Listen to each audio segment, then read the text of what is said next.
दोस्तों नमस्कार, मैं उपेंद्र यादव। दोस्तों आप लोगों को कहा था कि मेरा वीडियो नहीं आएगा, लेकिन क्या करूं, लगातार आप लोगों के कॉल और मैसेज आ रहे हैं और लगातार जब मैंने कॉल उठाया था कई लोग इमोशनल थे, कई लोग रो रहे थे। ऐसे में मुझे लगा कि एक वीडियो डालना चाहिए, क्योंकि एलडीसी भर्ती 2018 हो चाहे 17 हो और चाहे वो तमाम अन्य भर्तियां हो, आप सबके लिए मेरा सबसे बड़ा मैसेज यही है कि जो तमाम आप लोगों ने मुझे मैसेज किया था 5 तारीख को, जो मैंने एक वीडियो डाला था, मैंने शेख साहब के सचिव साहब से बात की थी, तो उन्होंने कहा था कि तमाम भर्तियों की आप मुझे लिख के डिटेल दीजिए।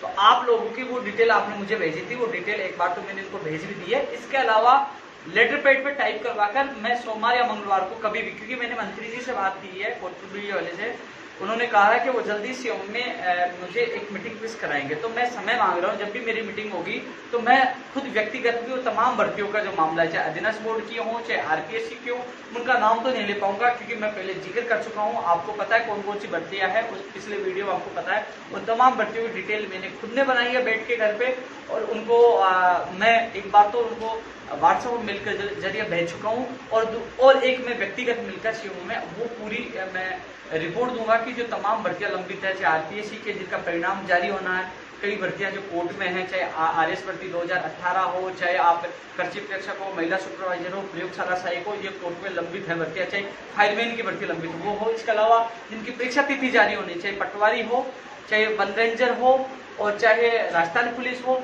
जो तमाम भर्तियां जिनकी परीक्षा तिथि जारी है, चाहे स्टेनोग्राफर संशोधित अभ्यर्थना उसकी परीक्षा तिथि जारी हो, और इसके अलावा जो जिनका जो सेकंड ग्रेड भर्ती 2018 की नियुक्ति प्रक्रिया का मामला हो, चाहे आप सेकंड एलडीसी भर्ती 2018 का वापस जो जिला आवंटन होंगे और उसकी नियुक्ति प्रक्रिया का मामला हो, चाहे 2013 317 पदों पर जो सूची जारी होने का मामला हो, तमाम मांगों को लेकर लगातार मैंने आप लोगों की आवाज उठाई है और सीएमओ तक बात पहुंचाने की कोशिश की है। अब मैं इसमें चर्चा करना चाहूंगा जो सबसे बड़ा इश्यू बना है आज एलडीसी भर्ती 2018, जिसके लिए जो काफी लोगों ने विरोध किया था। दोस्तों बड़ी मेहनत के बाद हमने जिला और विभाग आवंटन करवाया, बहुत मेहनत के बाद। आपने देखा होगा मुझे कोरोना इस महामारी के दौरान जयपुर जाना पड़ा, आप लोगों के लिए गया और आपकी सूची जारी करवाई, लेकिन उसके बाद विवाद उत्पन्न हुआ। काफी लोगों ने कहा कि हम संतुष्ट नहीं है कि हमें जिला दूर दिया गया, हमारी मेरिट ज्यादा थी, कम वालों को होम टाउन दिया गया, विभाग को लेकर वो संतुष्ट नहीं थे। ऐसे में एक बार तो मैंने वीडियो के माध्यम से आप लोगों को अवगत कराया था कि आपको जो मिले आप ज्वाइनिंग कर लीजिए, ज्वाइनिंग के बाद आप कोर्ट में जाकर आप अपना जिला बदला सकते हो। लेकिन जब मुझे बात हुआ, पता चला कि वास्तव में लोग एडवोकेट के पास जा चुके हैं, मैंने एक दो एडवोकेट से बात की कि हमारी तैयारी हो चुकी है, आपके कुछ उनके स्क्रीनशॉट आपको ग्रुपों में, व्हाट्सएप ग्रुपों में मिले होंगे जो उन्होंने तैयारी कर ली थी कोर्ट में याचिका लगाने के लिए। अब ऐसे में मैं जब तक तो बात नहीं की, लेकिन कल मैंने सीओ में अधिकारियों से बात की, मैंने निवेदन किया कि एक बार भर्ती कोर्ट में चली गई और एक बार स्टे मिल गया तो साल भर भूल जाना। दोस्तों 8 साल का मेरा अनुभव है, क्योंकि आप रीड शिक्षक भर्ती 2018 में जो 11 फरवरी को हुई थी, वो 2019 में 19 और 20 में वो जाके पूरी हो पाई है। आप आरएस भर्ती 2018 कृषि प्रयोगशाला सहायक भर्ती, जो तमाम भर्ती 2015 जो अग्नि सहायक वाली है, वो आज भी कोर्ट में लंबित है। यानी कि कई भर्तियां 4-4 साल तक। एक बार शिक्षक भर्ती 2000 रीड शिक्षक भर्ती 2016 वो 19 में पूरी हो पाई थी, 3 साल में। तो यदि कोर्ट से स्टे मिल जाता, स्टे मिलने के बाद फिर मिलती आपको तारीख, फिर आता कि सरकार से जवाब, नोटिस का जवाब, फिर जवाब नहीं आता, जवाब आते तो तारीख नहीं मिलती, और तारीख मिलती तो सुनवाई नहीं हो पाती, सुनवाई हो पाती तो फैसला नहीं हो पाता, साल 2 साल लग जाती, आप लोग रोते रहते हैं। ऐसे में मैंने सीएमओ में अधिकारियों से निवेदन किया कि साहब ये भर्ती एक बार अटक गई, माननीय मुख्यमंत्री जी के मॉनिटरिंग से आप लोगों सरकार ने अच्छा कार्य करते हुए इस भर्ती को फास्ट तरीके से किया। सरकार को बड़ा श्रेय मिला है, हिंदुस्तान का पहला राज्य था जिसमें कोरोना महाकाल ये जो महामारी के दौरान भी 11,000 लोगों के जो जिला आवंटन विभाग आवंटन कर नियुक्ति प्रक्रिया की तैयारी की है। ऐसे में मेहनत आपकी बेकार जाएगी और जो लगातार मैं प्रयास कर रहा हूँ वो मेहनत भी बेकार जाएगी, और ऐसे में जो सिस्टम में बैठे अधिकारी गलती करे उसकी लापरवाही से सरकार को बदनाम होगी। मैंने कहा इसका बीच का रास्ता निकाला जाए। और दोस्तों मैं धन्यवाद देना चाहूंगा माननीय मुख्यमंत्री जी को, उनकी पूरी टीम को, उन्होंने मेरी बात को माना है। जो चयनित अभ्यर्थी इस वीडियो को देख रहे हैं उन लोगों को मैं बताना चाहूंगा मैंने आपके हित में फैसला लिया है, क्योंकि जो अभ्यर्थी वास्तव में, देखो जिन लोगों ने, अपन को एक बात स्वीकारनी होगी हम सबको मिलकर कि वास्तव जिनके अच्छे नंबर थे, जिनकी अच्छी मेरिट थी, उन लोगों को दूर दिया गया, जिनकी कम थी, मैंने भी कई आंकड़े देखे, उनको पास दिया गया, तो वो लोग कोर्ट में चले गए।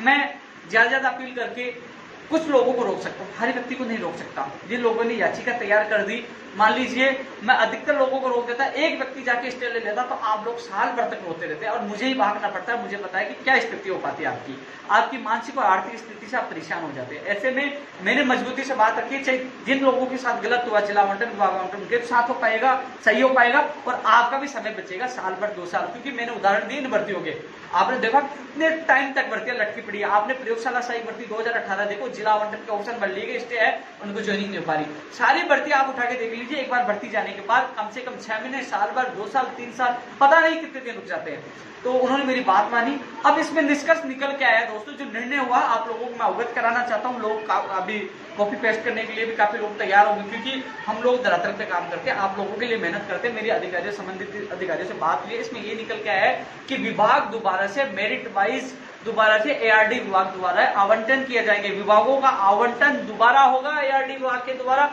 और वो सॉफ्टवेयर के द्वारा मेरिट के आधार होगा। और आवंटन होने के बाद जो विभागाध्यक्ष है, जैसे शिक्षा विभाग बीकानेर है, जैसे आबकारी विभाग है, पीडब्ल्यूडी है, पीएचडी, जो भी विभाग है, उन विभागाध्यक्षों को सूची मेल कर दी जाएगी या सूची भेज दी जाएगी। और सूची जाने के बाद वो लोग, जैसे मान लीजिए आप 200 लोगों को शिक्षा विभाग मिला है, तो फिर शिक्षा विभाग का काम है उन 200 लोगों की मेरिट बनाकर, चाहे वो काउंसिलिंग के माध्यम से कैसे भी, वो उनकी मेरिट के आधार पर उनका जिलों का आवंटन करेंगे। वहां पारदर्शिता रहेगी। 200 लोग हैं तो 200 लोगों को पता चलेगा कि मेरे नंबर कितने हैं, किसके कितने हैं, ज्यादा है कम है, तो मेरिट के आधार पर फिर उनको जिला मिलेगा। अब कुल मिलाकर निष्कर्ष ये निकला है, पहले विभागों का आवंटन होगा मेरिट के आधार पर, और आवंटन होने के बाद सभी विभागाध्यक्षों को वो सूची मेल की जाएगी, वो भेजी जाएगी। उसके बाद वो विभागाध्यक्ष अपने विभाग यानी कि वो खुद मेरिट जारी करेंगे, मेरिट के अनुसार वो जिला आवंटन वो करेंगे और जिला आवंटन के बाद आपकी नियुक्ति प्रक्रिया शुरू होगी। अब लोगों का सवाल है इस प्रक्रिया में कितना टाइम लगेगा, इसलिए मैं आप लोगों को इस बार कुछ भी नहीं बताऊंगा, क्योंकि पिछली बार मैंने आप लोगों को बताया तो आप लोगों ने मेरा जीना बिल्कुल भी आपने मुश्किल कर दिया था लगातार। क्योंकि दोस्तों आपको पता है पिछली बार जो सॉफ्टवेयर टेस्टिंग रिजल्ट जब टेस्टिंग होती है इसमें 2-4 दिन लग गए, टेस्टिंग में 2-3 दिन खराब हो चुके थे पिछली बार। इस बार भी टेस्टिंग होगी दोबारा तो 2-3 दिन फिर लगेंगे। इसके अलावा एक्स्ट्रा टाइम लगेगा 5 से 10 दिन, 5 दिन लग जाए, 10 दिन लग जाए, 7 दिन लग जाए, 6 दिन लग जाए, ये समय है। कभी भी ये इतने दिन तो लगेंगे। इसके बाद वो सूची उनको भेजेंगे, फिर विभाग वाले जिला आवंटन का कार्य करेंगे। ये एलडीसी भर्ती 2018 के अभ्यर्थियों की सूचना है। 2013 वाले 317 वालों के संबंध में मेरी खुद की बात हुई। आपके लगातार कॉल और मैसेज आ रहे हैं, आप 7 साल से संघर्ष कर रहे हो, मुझे पता है। मैंने आपका हर जगह साथ दिया। जब सीएम साहब की मीटिंग हुई तो आपकी मैंने शामिल कराया, चाहे रोहित शर्मा हो, चाहे अभिषेक हो, चाहे इसमें पूछ लीजिए, मैंने मुद्दा शामिल कराया और सीएम साहब ने आपके पद सर्जित किए। हर जगह मैंने आप लोगों का साथ दिया है। और अभी मैंने बात की तो उन्होंने कहा कि सीनियरिटी इनकी रखी जाएगी, इनकी ज्वाइनिंग होगी। आपके फॉर्म जो आरपीसी पड़े उस संबंध में भी सचिव साहब को कह दिया कि जल्द से जल्द मंगवाई जाए। तो मैं आपकी भी हेल्प कर रहा हूँ, जल्द से जल्द आपकी सूची जारी हो, आपको खुशखबरी मिले। आप 7 साल से संघर्ष कर रहे हो। 2018 वालों को कहना चाहूंगा, अब 2013 वालों से इनसे सबक लीजिए। मैंने भी पूरा सहयोग किया, लेकिन इन लोगों ने इतनी मेहनत की है कि 7 साल से लोगों ने हार नहीं मानी। तुम बात करिए, कोर्ट में भी गए हैं, जीते हैं, और आज इनको मंजिल मिलने के लिए तैयार हो। और आप 3 दिन क्या परिणाम, आपका जो सूची क्या लेट हो जाए, आप 3 दिन में हंगामा कर देते हो। 3 दिन में उसकी ईमानदारी, जो मेहनत करने वाला है उसके ऊपर आप आरोप लगा देते। कम से कम जो मेहनत करता है, आप लोगों के लिए निकल के घर से गया। और रही बात जो मैंने बेरोजगार संघ छोड़ा, तो मैं कह दूं कि बेरोजगार संघ ऐसे नहीं चलता। मैं सक्षम नहीं हूं, मैं इतना बड़ा वो अमीर नहीं हूं, क्योंकि आर्थिक स्थिति कमजोर होने के कारण मैंने संगठन छोड़ा है, अध्यक्ष और संयोजक पर छोड़ा है। रही बात प्रवक्ता के तौर पे इसलिए काम कर रहा हूँ कि रविंदर और सभी लोगों ने निवेदन किया कि भाई कि हम लोग बोलने में कम माहिर है, हम लोग मजबूती से बात नहीं रख पाएंगे। जब तक हम लोग मजबूत नहीं बन जाए, जब तक आप हमारे संगठन, चाहे आप धरना प्रदर्शन में शामिल मत होना या आप कहीं मत जाना, कम से कम आप प्रवक्ता के तौर पर हमारी आवाज बुलंद करते रहना। इसलिए मैं मीडिया वाले जब कॉल आते हैं तो मेरी बाइट भेज देता हूँ, मैं मेरी स्टेटमेंट दे देता हूँ। वो घर बैठे भी मैं स्टेटमेंट दूंगा, आपकी आवाज को घर पे भी उठाऊंगा, लेकिन मैं धरना प्रदर्शन नहीं कर सकता, नहीं कहीं आप लोगों के लिए जा सकता, न मैं मेरे पास पैसे कि मैं आप लोगों के लिए, जिस प्रकार 3 मार्च को भी मैंने जेब से पैसे दिए, जिस प्रकार हर जगह मैं जाता हूँ तो जेब से पैसा देता हूँ, लेकिन हर बार नहीं दे पाऊंगा, क्योंकि 9 साल से मैं खुद इतना कमजोर हो चुका हूँ। मेरे संगठन के, मैंने पिछले पहले बताया था, 14 से 15 लाख रुपए का कर्जा था। अब मुझे वो कर्जा भी उतारना, मुझे मेरा परिवार को संभालना है, क्योंकि लगातार मैंने कभी किसी भी बेरोजगार से 1 रुपए नहीं मांगा।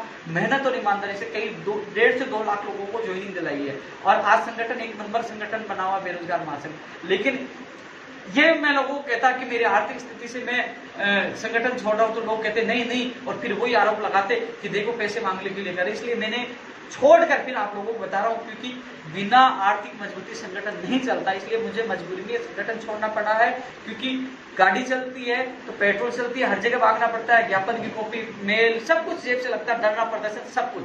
इसलिए मजबूरी में संगठन का मुझे प्रदेश अध्यक्ष के संयोजक पद त्यागना पड़ा।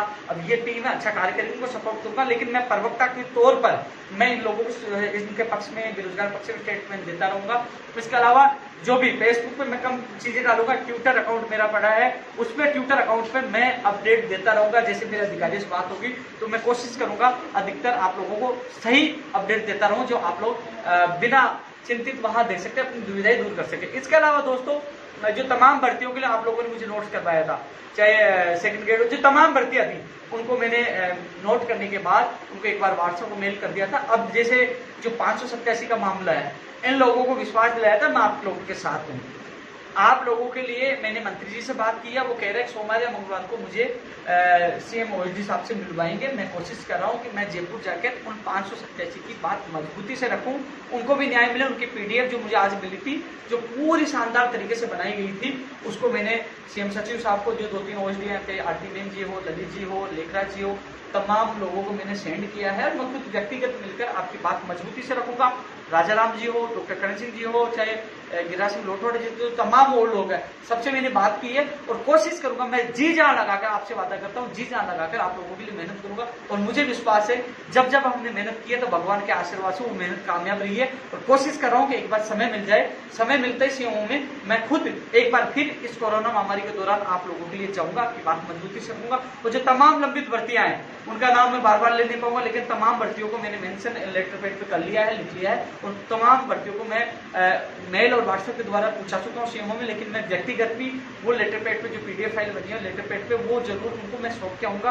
कोशिश करूंगा जो लंबित भर्तियां कोर्ट से वो भी जल्द से जल्द निकले, जिनका परिणाम जारी हो ना परिणाम जारी हो, और जिनकी नियुक्ति प्रक्रिया शुरू हो ना नियुक्ति प्रक्रिया शुरू हो। इसके अलावा एक बड़ा इश्यू जो बेरोजगारों को किराया माफ हो, क्योंकि दोस्तों किराया माफ होने की बात इसलिए उठती है कि यदि बेरोजगारों को पता होता कि लॉकडाउन इतना लंबा चलेगा तो बेरोजगार अपना सामान घर ले जाते और कमरा किराया उनको अब देने की वो आवश्यकता नहीं पड़ती। क्योंकि अब मकान मालिक फोन कर रहा है कि भैया दूसरा महीना चल गया और लॉकडाउन लंबा चला तो तीसरा महीना आ जाएगा, तो बेरोजगार कहां से इतना पैसा दे पाएगा। इसलिए माननीय मुख्यमंत्री जी से मांग करेंगे कि वो किराया बिल्कुल जब से लॉकडाउन स्टार्ट हुआ और जब समाप्त होगा, जब तक वो किराया बिल्कुल माफ किया जाए। इसके दौरान कई लाखों विद्यार्थियों ने कोचिंग फीस जमा करा दी थी विभिन्न भर्तियों की, तो वो अभी तक कोचिंग वालों ने ये स्पष्ट नहीं किया कि वो कोचिंग करवाएंगे लॉकडाउन के बाद या पैसे वापस लौटाएंगे। उस पर भी मुख्यमंत्री जी से निवेदन किया जाएगा, स्पष्ट निर्देश दे कि लॉकडाउन समाप्त के बाद कोचिंग वाले वो वापस फीस देंगे या कोचिंग करवाएंगे, क्योंकि हमारी मांग है कि उसी फीस में या तो कोचिंग करवाई जाए या फीस वापस लौटाई जाए। दो इश्यू ये भी है, किराया माफ वाला और कोचिंग वाला, ये भी मुख्यमंत्री जी के सामने मजबूती से रखूंगा।